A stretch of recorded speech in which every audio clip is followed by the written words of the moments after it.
Jake Calvin!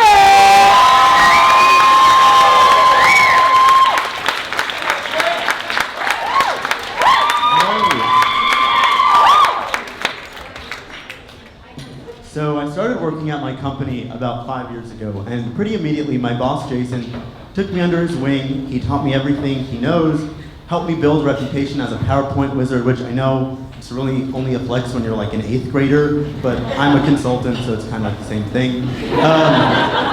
But about 2.5 years ago, Jason's mom passed away, and then 3 months after that, my mom also passed away, and let me tell you, that was not what I had in mind when I told Jason I wanted to be just like him. But in the months following my mom's passing, my sister and I decided to watch every single Marvel movie and TV show. And as we're going through, I started to notice this pattern. Captain America, orphan. Iron Man, orphan. Black Widow, orphan. Spider-Man, orphan. Taken in by aunt and uncle who are then murdered, so double orphan, right?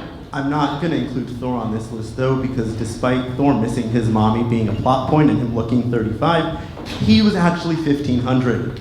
And let me tell you, after 1,500 Passovers of your mom suggesting you get a haircut and telling you you absolutely must cut your fingernails because women don't find that attractive, believe me, you're gonna be fine.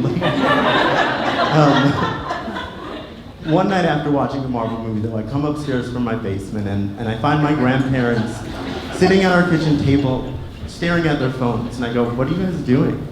My grandma goes, "Oh, we're watching Mom's funeral. It was 4 days ago." I know I'm the kid who then watched 30 movies about people with dead parents, but like, I don't know, that's not right. You're actually here tonight, my grandparents, and we can give them a round of applause. Thank you. They took the night off from watching the funeral just to see me perform. Amazing. Last time I told that joke, my grandma came up to me afterwards and she goes, "Why did you make up that horrible story about me?" You don't remember? I am starting to get frustrated though, because if Marvel taught me one thing, it's that when you lose a parent young, you also get superpowers, right? And so I listened to this podcast called Grief is My Superpower. But I don't want to learn how to work on myself and grow. I want to get bit by a radioactive spider and date Zendaya. Alternatively, would love to get injected with super serum and become like a 6-foot Nazi punching god, which we actually, unfortunately, really need in 2023. What we don't need in 2023 is me learning how to stop the process of passing down generational trauma, right? Nobody did that for me. Seriously. Both of my grandfathers lost a parent before turning 25 too, so I'm like a trauma nepo baby, right? But instead of being a trauma nepo baby who wins Tonys for their breakout performances in Dear Evan Hansen, all I got was my mom's Cartier watch attachment issues and a 14-year-old Labradoodle with severe separation anxiety. And let me tell you, he is cute as shit, but he hasn't let me shit with the door closed in 2 years because it was so bad. What's interesting about losing a parent young though is that people always seem to ask me if my parents were still together when it happened. And I think it's because they want to know if they need to ask how my dad's doing or if he got to stop making alimony payments. It's 2023, everyone's yours. They were still together though, happily together for 35 years. They were practically inseparable.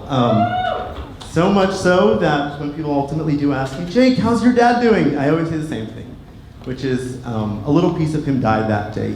And I know that's like cliche as fuck, but what I didn't mention yet is that my dad donated a kidney to my mom, so it's kind of just like the fucking truth. He is doing pretty well though. He has a girlfriend now, which is, it's appropriate now. It's good. We like her a lot. She's from Long Island, thank God. Right? Thank you. She's Jewish, bless up. The best thing about her though, she's also a widow. And I know you're like, what the fuck, Jake? Like, everyone in our family is messed up. We're one big, happy, fucked up Brady bunch, okay? But when the two of them started dating, my dad was telling me all about her, and he goes, "Jake, she's amazing, she's wonderful, she's such a strong woman.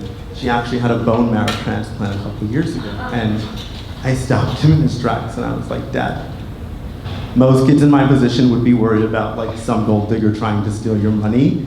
You're the moron who has somehow fallen for a second woman who's clearly for you for your organs, okay? Dave, Kellner, you guys have been great. Thank you so much.